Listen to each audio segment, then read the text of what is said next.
Selamat siang, selamat pagi, selamat malam, kapanpun Anda menonton video ini. Perkenalkan, nama saya Brianjana Astro Panjaitan dengan NIM 23400 590. Pada kesempatan kali ini, tujuan saya membuat video kali ini adalah untuk membuat vlog mengganti UTS dari mata kuliah Hukum Perbankan dan Jaminan yang diampu oleh Ibu Diana. Materi yang akan saya bawakan adalah materi kelompok saya, yaitu kelompok 6, bertema hipotek. Agunan menurut Undang-Undang Nomor 10 Tahun 1998 tentang perubahan atas Undang-Undang Nomor 7 Tahun 1992 tentang perbankan merupakan jaminan tambahan yang diserahkan nasabah debitur kepada bank dalam rangka pemberian fasilitas kredit atau pembiayaan berdasarkan prinsip syariah. Pada prinsipnya, jaminan kredit merupakan kelayakan usaha berupa arus uang usaha peminjam, namun ada kalanya bank membutuhkan agunan berupa aset untuk lebih meningkatkan keyakinan dari pihak bank. Agunan ini memiliki fungsi sebagai alat pengaman atau alat untuk mengurangi resiko akhir atau bisa juga sebagai fasilitas yang diberikan kreditur pemberi pinjaman kepada debitur peminjam yang mengalami prestasi atau gagal memenuhi kewajiban pembayaran. Menurut pasal 1162 KUH Per, hipotek merupakan suatu hak kebendaan atas benda-benda tidak bergerak untuk mengambil penggantian pelunasan daripadanya bagi pelunasan suatu perikatan. Hak hipotek hanya berisi hak untuk pelunasan hutang saja dan tidak mengandung hak untuk menguasai atau memiliki bendanya, tetapi diberikan hak untuk memperjanjikan menjual atas kekuasaan sendiri bendanya apabila debitur cedera janji. Bagi debitur memanfaatkan lembaga jaminan hipotek ini karena sifatnya yang terkandung di dalamnya, yaitu sifatnya yang merupakan hak untuk memberikan jaminan saja tanpa bank harus menguasai atau memiliki barang jaminan. Hipotek merupakan hak jaminan atas tanah sebelum lahirnya UU PA. Maka hipotek hadir untuk menjamin tanah-tanah hak barat. Berdasarkan pada pasal 1 angka 2 Undang-Undang Nomor 17 Tahun 2008 tentang pelayaran, hipotek kapal adalah hak agunan kebendaan atas kapal yang terdaftar untuk menjamin pelunasan utang tertentu yang memberikan kedudukan yang diutamakan kepada kreditur terhadap kreditur lain. Prinsip utama dari hipotek dapat disebutkan sebagai berikut. Yang pertama, debitur harus memelihara objek jaminan hipotek dengan baik, tidak boleh dialihkan kepada pihak lain. Yang kedua, kreditur pemegang jaminan hipotek adalah kreditur preferen. Yang ketiga, berlaku prinsip droit de suite, suatu jaminan hipotek mengikuti benda yang menjadi objek jaminan kemanapun atau kepada siapapun benda tersebut berpindah. Yang keempat, jaminan hipotek merupakan jaminan tambahan dengan konsekuensi antara lain. Yang pertama, jaminan hipotek mengikuti perjanjian pokoknya, yaitu perjanjian utang piutang. Yang kedua, apabila hutangnya dihapus atau dibayar lunas, maka hipotek dihapus. Yang ketiga, apabila hutang dijamin dengan hipotek tersebut beralih ke pihak lain, maka hipotek beralih juga. Yang kelima, hak pemegang hipotek untuk mengeksekusi jaminan baru ada jika ada prestasi dari pihak debitur. Yang keenam, jika hasil penjualan eksekusi barang objek jaminan hipotek melebihi jumlah utangnya, maka sisa hasil penjualan harus dikembalikan kepada pihak pemberi hipotek. Yang ketujuh, pada prinsipnya hipotek dapat diletakkan atas utang yang sudah ada. Yang kedelapan, pada prinsipnya hipotek dapat diikat hanya atas benda yang sudah ada.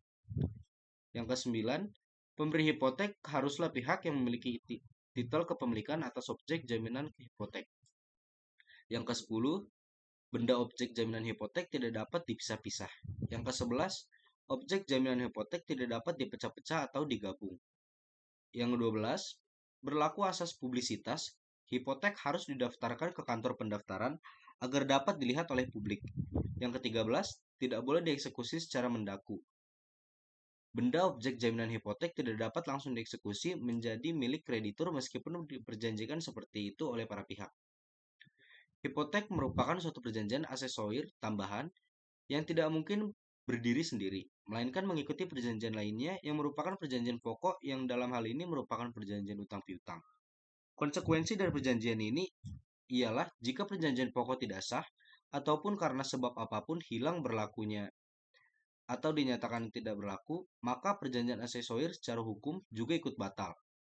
Menurut pasal 1171 ayat 1 KUH Per, kuasa untuk memasang hipotek harus dibuat dengan akta otentik yang dibuat dengan syarat-syarat Yang pertama berupa akte otentik surat kuasa memasang hipotek kapal yang dibuat di hadapan notaris. Yang kedua dibuat dalam bahasa Indonesia.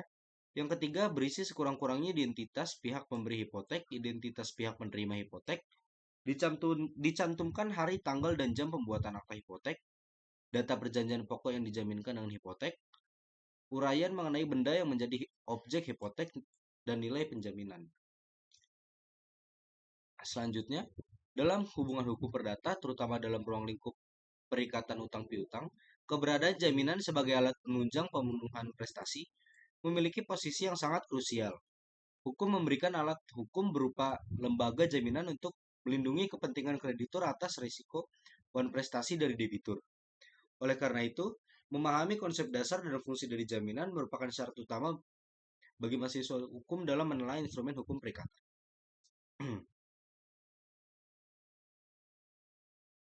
Secara umum, jaminan dalam konteks hukum perdata dapat didefinisikan sebagai suatu mekanisme perlindungan hukum yang diberikan oleh debitur atau pihak ketiga kepada kreditur guna menjamin pemenuhan kewajiban atau pelunasan utang, baik secara langsung maupun tidak langsung melalui pengikatan suatu objek atau komitmen tertentu.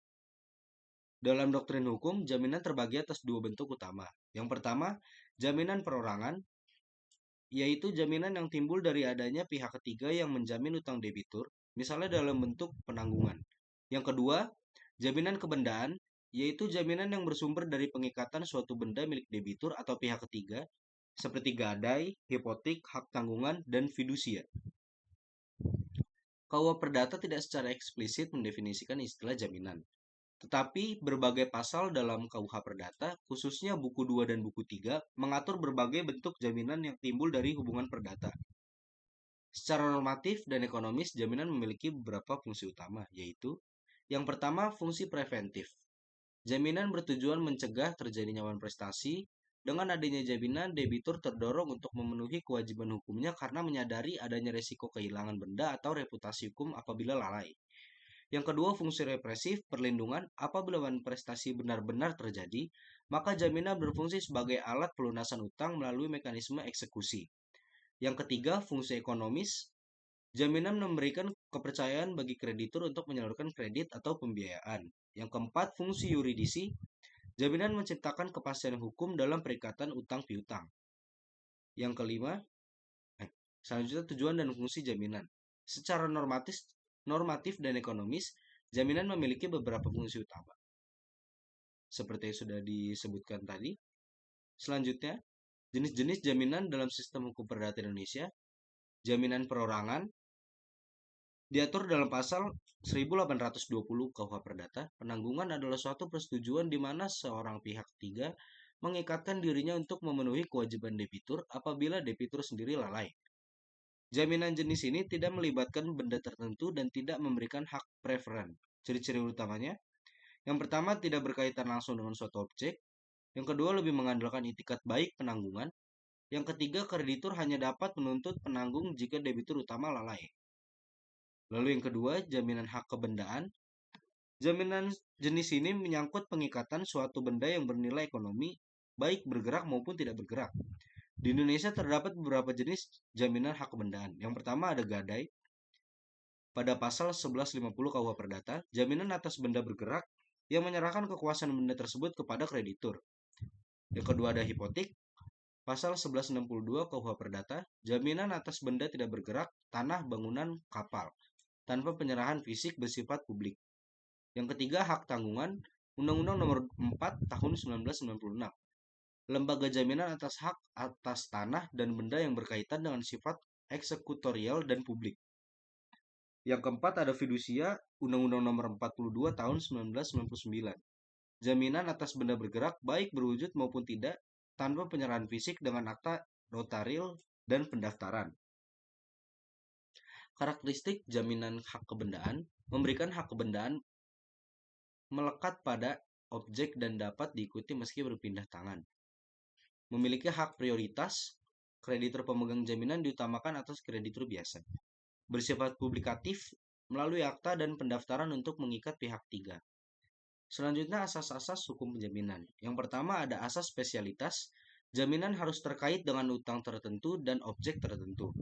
Yang kedua ada asas publicitate. Beberapa jaminan mensyaratkan pendaftaran untuk berlaku terhadap pihak ketiga.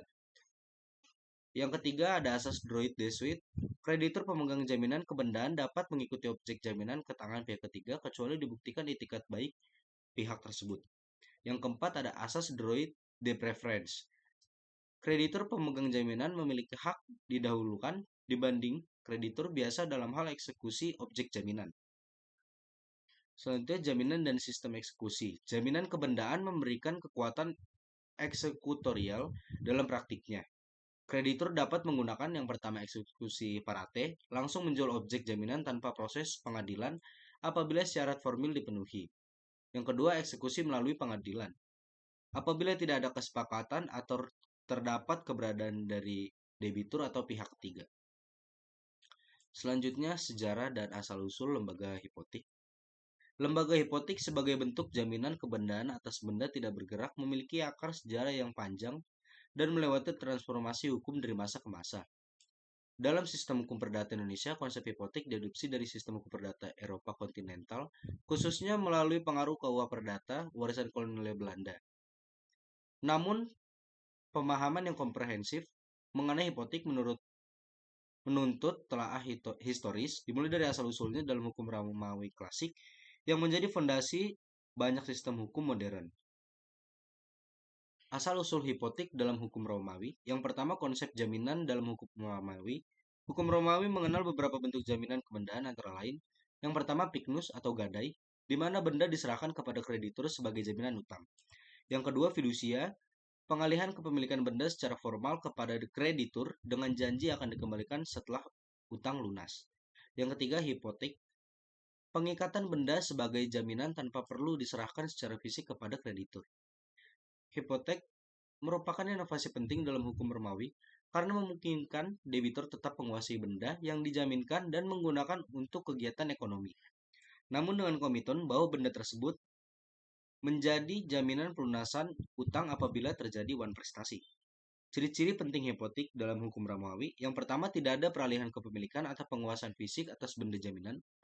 Yang kedua, kreditur hanya memiliki hak eksekusi terhadap objek jaminan apabila debitur wan prestasi. Yang ketiga, dikenal luas dalam transaksi pertanian dan perdagangan. Selanjutnya, transmisi konsep hipotek ke Eropa. Konsep hipotek dalam hukum Romawi terus digunakan dan disempurnakan dalam sistem hukum Romawi Germanik. Di Eropa Barat, dalam perkembangannya banyak negara Eropa terutama Prancis, Jerman, dan Belanda menyusun kodifikasi hukum sipil, civil codes, yang mengadopsi struktur hukum Romawi klasik, termasuk mekanisme jaminan kebendaan. Perkembangan hipotek dalam KUH Perdata, yang pertama sumber hukum dan kodifikasi. KUH Perdata di Indonesia adalah hasil transplantasi hukum dari NBW yang mulai berlaku di Hindia Belanda sejak 1848.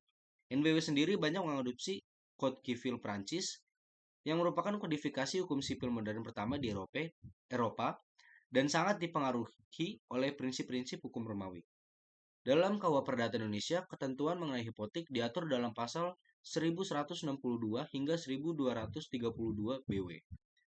KUH Perdata tidak memberikan definisi eksplisit tentang hipotek, tetapi pasal-pasal tersebut mengatur secara sistematis mengenai yang pertama subjek dan objek hipotek, yang kedua cara pembentukan hipotek, yang ketiga hak dan kewajiban para pihak, yang keempat mekanisme eksekusi dan hapusnya hipotek.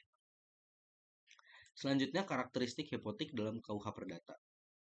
Dalam sistem KUH Perdata, hipotek didefinisikan secara doktrinal sebagai suatu hak kebendaan atas benda tidak bergerak yang memberikan kekuasaan kepada kreditur untuk mengeksekusi objek tersebut apabila debitur wan prestasi, tanpa harus menguasai benda tersebut selama perikatan berlangsung.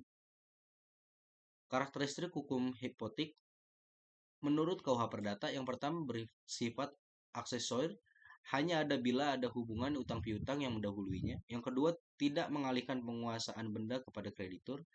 Yang ketiga, objeknya terbatas pada benda tetap, tanah, bangunan, dan kapal. Yang keempat, harus dibuat dengan akte otentik dan didaftarkan dalam registrasi publik.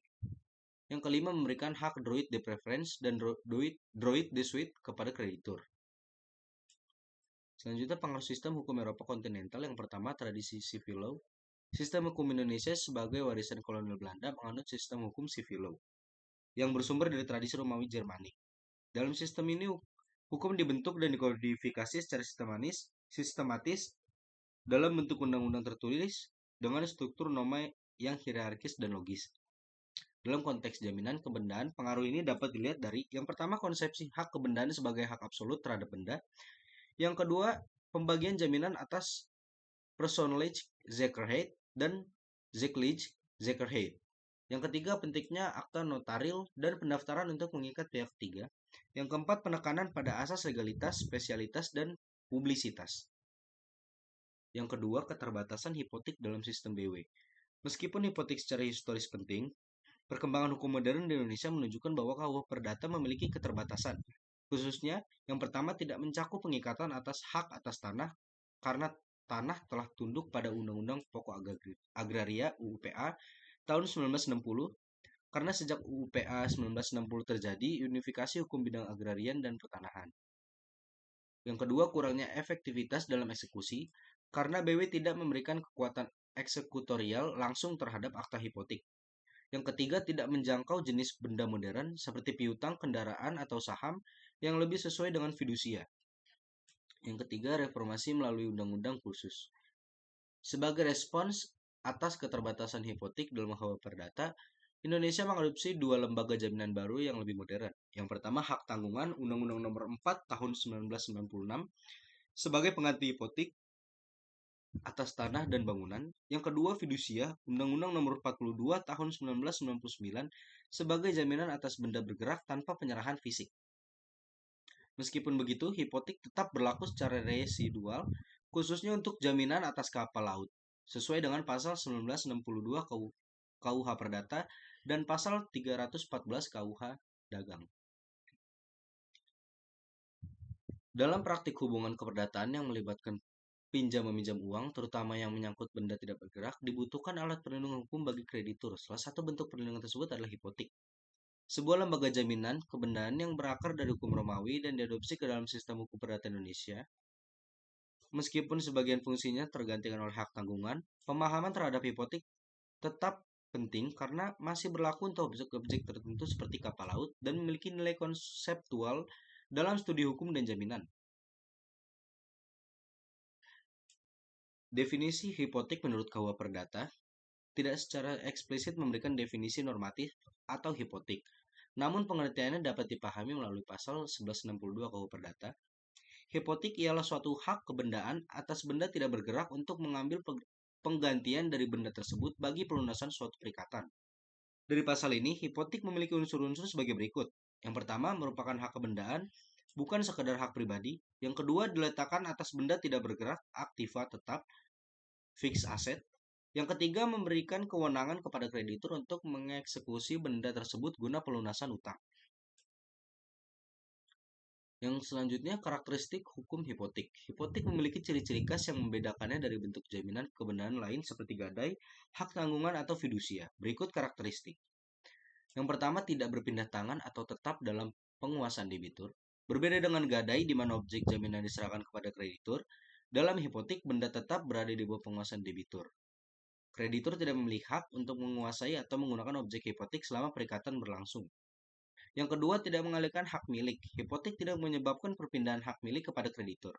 Kepemilikan tetap pada debitur dan kreditur hanya memiliki hak preferen dan eksekutorial, bukan hak atas pemanfaatan atau penguasaan. Yang ketiga, objeknya adalah benda tidak bergerak. KUH Perdata secara tegas membatasi objek hipotek pada benda tidak bergerak.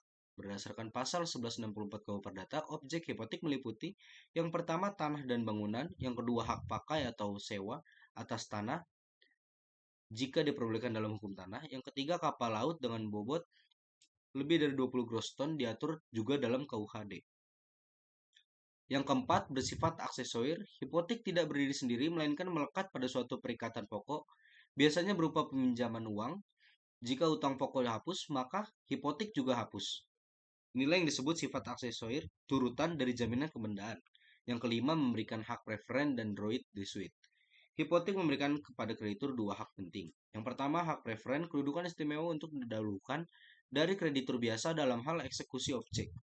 Yang kedua, hak mengikuti Droit de suite, kreditur tetap dapat mengeksekusi objek jaminan meskipun telah berpindah tangan kepada pihak ketiga, kecuali pihak ketiga tersebut beritikat baik dan memperoleh benda sesuai ketentuan.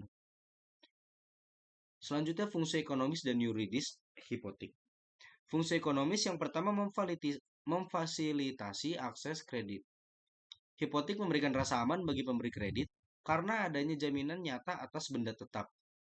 Yang kedua, meningkatkan produktivitas aset karena objek hipotek tetap dikuasai debitur. Aset tersebut tetap dapat digunakan untuk kegiatan ekonomi produktif. Yang ketiga, menurunkan resiko dan bunga kredit. Karena resiko gagal bayar menjadi lebih kecil bagi kreditur, maka bunga atau biaya pinjaman dapat ditekan sehingga mendukung efisiensi ekonomi. Selanjutnya, fungsi yuridis. Yang pertama, memberikan kepastian dan perlindungan hukum. Dengan adanya akta otentik dan pendaftaran hipotek, kreditur memperoleh perlindungan hukum atas haknya. Pendaftaran juga memberikan transparansi kepada publik tentang adanya hak jaminan tersebut. Yang kedua, menjadi sarana eksekusi hukum. Apabila debitur prestasi, kreditur dapat mengeksekusi objek jaminan melalui yang pertama, parat eksekusi jika disepakati dan didasarkan pada akta otentik. Yang kedua, lelang umum dengan izin pengadilan. Yang ketiga, mengatur hubungan kreditor dan debitur secara formal. Hipotek menjadi instrumen hukum yang mengatur hak dan kewajiban para pihak secara tertulis, objektif, dan dapat dipertanggungjawabkan secara hukum. Selanjutnya, subjek dan objek hipotek. Subjek dalam hipotek. Yang pertama, kreditur, pemberi kredit atau pemegang hak hipotek, merupakan pihak yang memberikan pinjaman atau fasilitas kredit kepada debitur, dan sebagai imbalannya memperoleh hak jaminan atas benda tertentu milik debitur. Dalam konteks hipotek, kreditur memperoleh hak kebendaan atas objek hipotek yang bersifat melekat dan mengikuti benda tersebut. Yang kedua, hak preferensi untuk didahulukan dalam eksekusi jika debitur prestasi. Yang ketiga, hak eksekusi langsung apabila terdapat akta yang berkekuatan eksekutorial. Kreditur dapat berupa perorangan ataupun badan hukum. Yang kedua, debitur, peminjam atau pemilik objek hipotek. Debitur adalah pihak yang menerima peminjaman dan bertanggung jawab untuk melunasi utang sesuai dengan ketentuan perikatan. Debitur dapat menjaminkan benda miliknya sendiri atau benda milik pihak ketiga dengan persetujuan tertulis yang disebut pihak penjamin. Debitur bertanggung jawab atas pemeliharaan objek hipotek, tidak melakukan perbuatan hukum yang mengurangi nilai objek, melunasi utang pokok sesuai perjanjian. Objek hipotek dalam KUH Perdata. Yang pertama, jenis objek dapat dijaminkan dengan hipotek. Berdasarkan pasal 1164 KUH Perdata, hipotek hanya dapat dibebankan atas benda tidak bergerak, yang meliputi tanah dan bangunan yang berdiri di atasnya sudah beralih ke lembaga hak tanggungan setelah unifikasi hukum agraria melalui Undang-Undang Nomor 5 Tahun 1960 tentang pokok-pokok agraria. Yang kedua, hak pakai atas tanah. Yang ketiga, hak-hak kebendaan lain yang bersifat tetap. Yang keempat, kapal laut dengan bobot lebih dari 20 gross ton diatur juga dalam Kitab Undang-Undang Hukum Dagang. Objek hipotek harus memenuhi syarat. Yang pertama, memiliki nilai ekonomi. Yang kedua, dapat dialihkan, tidak sedang disengketakan. Yang ketiga, tidak sedang dijaminkan kepada pihak lain tanpa pemberitahuan. Selanjutnya, kapal laut sebagai objek hipotek. Pasal 1162 KUH Perdata menyebut bahwa kapal lebih dari 20 gross ton dapat dijaminkan dengan hipotek.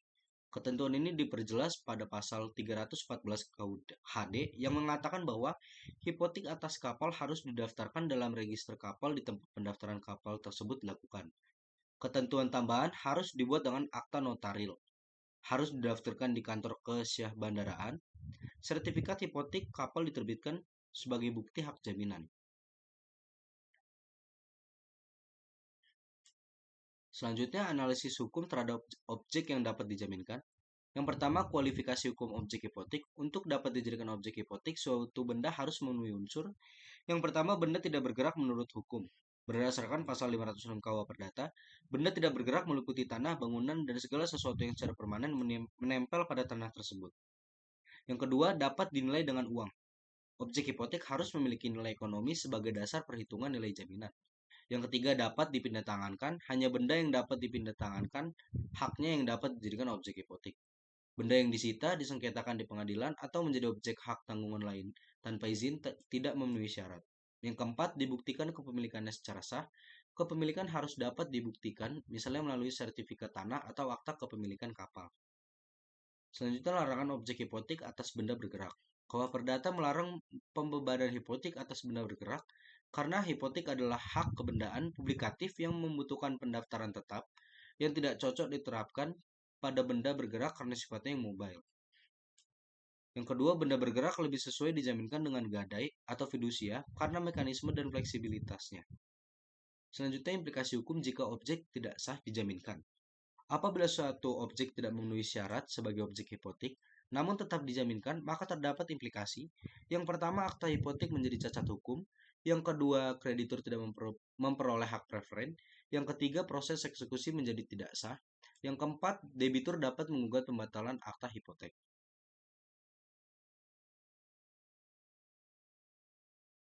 Selanjutnya, pembentukan dan pendaftaran hipotek. Pembentukan hipotek, unsur dan syarat sah. Menurut pasal 1162 KUH Perdata, hipotek harus dibuat dalam akta otentik dan dilakukan dengan pendaftaran pada lembaga yang ditunjuk oleh undang-undang. Dengan demikian, pembentukan hipotek mencakup dua unsur utama. Yang pertama, syarat substantif, adanya perikatan utang yang sah antara kreditur dan debitur. Objek jaminan harus berupa benda tidak bergerak. Debitur atau pemberi hipotek adalah pemilik sah dari objek yang dijaminkan. Yang kedua, syarat formal dibuat dalam bentuk tertulis dalam akta otentik, dilakukan oleh notaris atau pejabat umum berwenang lainnya, didaftarkan sesuai ketentuan untuk tanah di kantor pertanahan, untuk kapal di kantor kesyah bendaraan dan otoritas pelabuhan atau KSOP. Selanjutnya, akta otentik dan peran notaris. Pengertian akta otentik menurut pasal 1868 KUH Perdata, akta otentik adalah akta yang dibuat oleh atau di hadapan pejabat umum. Notaris adalah salah satu pejabat umum yang berwenang sesuai dengan tata cara yang ditentukan oleh undang-undang. Peran notaris dalam hipotek. Notaris berperan sebagai pejabat umum pembuat akta yang menjamin legalitas dan kepastian. Hukum dari perikatan hipotek, peran notaris antara lain. Yang pertama, membuat akta pembebanan hipotek sesuai ketentuan pasal 1164 KUH Perdata. Yang kedua, memastikan identitas dan kewenangan para pihak. Yang ketiga, meneliti sertifikat hak atas tanah atau dokumen kepemilikan kapal. Yang keempat, membantu proses pendaftaran ke instansi terkait, BPN atau KSOP. Yang kelima, memberikan nasihat hukum kepada para pihak terkait akibat hukum dari pembebanan hipotek. Sekian dari saya mengenai materi hipotek sebagai vlog pengganti UTS. Kiranya apa yang saya sampaikan boleh dapat dimengerti. Sekian dan terima kasih.